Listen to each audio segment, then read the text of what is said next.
There'll be scary ghost stories and tales of the glories of Christmases long, long ago. So let us enjoy a Christmas ghost story. Tonight's Victorian spook is by John Kendrick Bangs.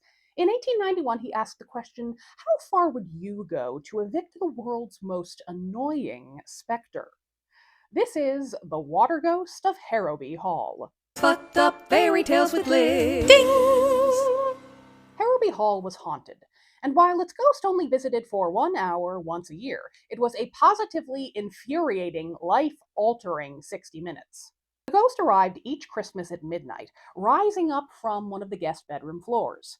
She was a waterlogged woman, sodden from head to hem. Oh, it's you. Hello. So what do you just stand there? Basically, yeah. Well, that's not so bad.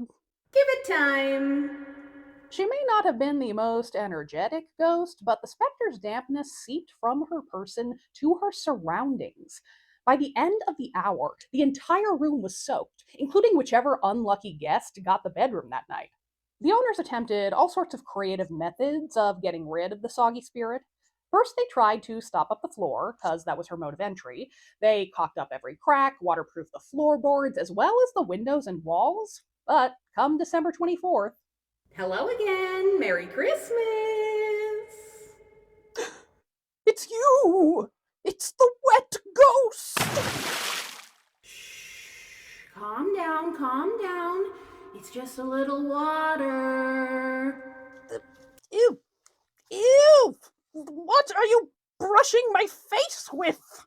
It's seaweed. Think of it like a spa treatment. Oh, it's so cold and slimy. The beds should be warm and not slimy. Not only did the slippery spirit completely ruin another guest's Christmas sleep, but this particular guest was so old and frail he got pneumonia and died from being stuck in a wet bed all night. The owners of the estate decided that the haunted room would remain empty for future holidays. Following Christmas Eve, the patriarch of Harrowby Hall nestled by the fire with a nightcap, whistling happily that come Christmas Day he wouldn't have to replace the wallpaper and the bedding or deal with angry letters from extended family. What a fool he was! What a fool, I say! For when midnight came around, Hey, what the fuck do you think you're doing? what are you doing down here? Damn it! Go to your room! I can't. If the guest room is empty, I have to haunt the owner of the house wherever he is. It's in my contract. What contract? Okay, wow. I have haunted this place for over 200 years, and you haven't bothered to learn a thing about me? My portrait is hanging over your fucking fireplace, for fuck's sake. Oh. You know, I do see the resemblance, though you have to admit that in person you're a lot soggier. Well, I don't like it any better than you do. However did this happen? When I was alive, my bedroom would have been the guest bedroom that I usually haunt, except that my father insisted on redecorating it, and he also insisted on decorating it in yellow and pink, even though I insisted that blue and gray are the only colors I can tolerate. Well, he told me he didn't care, and that if I didn't like it, I could go sleep on the front lawn, so I drowned myself in the lake to show him.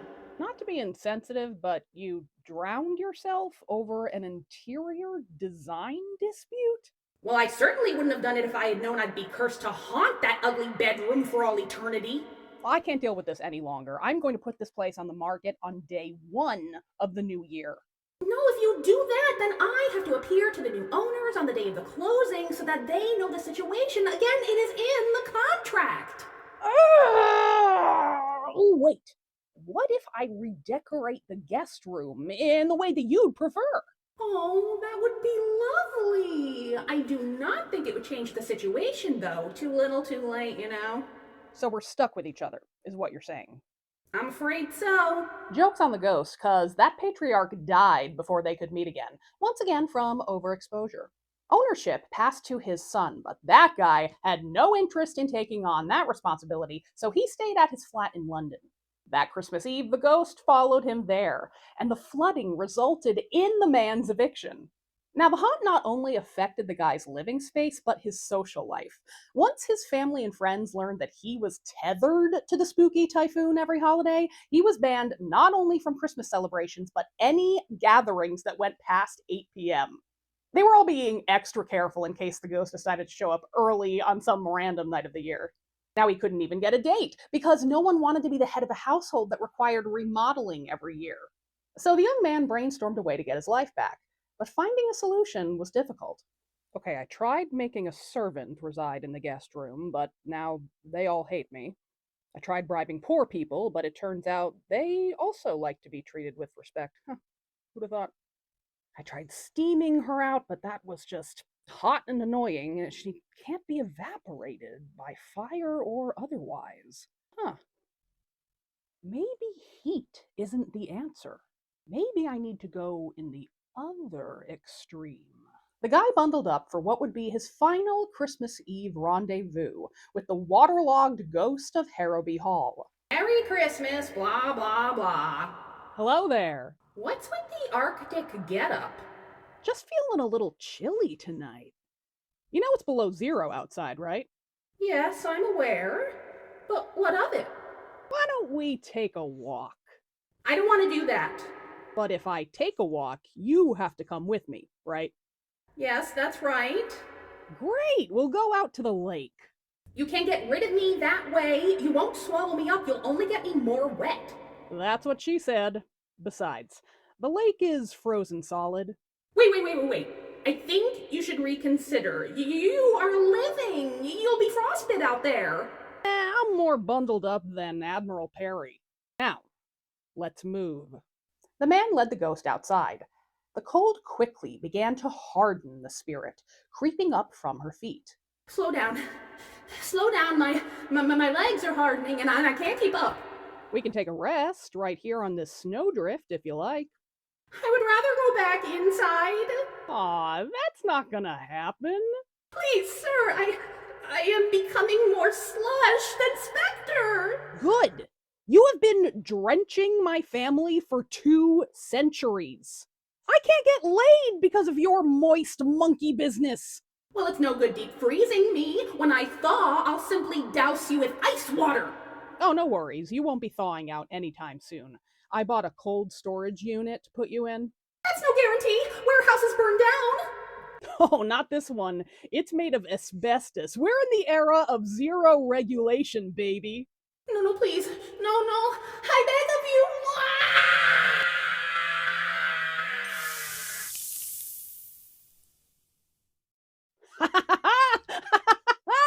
Victory is mine! Off to the freezer with you, bitch! The heir of Harrowby Hall had finally rid his family of the waterlogged ghost. His triumph became famous. He was so admired for his creative thinking that he was welcomed back heartily into his social circle. He finally got laid and married. In fact, he got married 3 times, which is fucking suspicious if you ask me. He clearly has no respect for women's bodily autonomy, dead or alive. What do you bet he has multiple bodies in that walk-in freezer? If you enjoyed this spooky Christmas story, check out my playlist for more Merry Tales, or my playlist for spooky stories that have nothing to do with Christmas. If you like spooky stories in audio format, join my Patreon. I have multiple episodes of my Fucked Up Fairy Tales podcast featuring ghost stories and seasonal fare.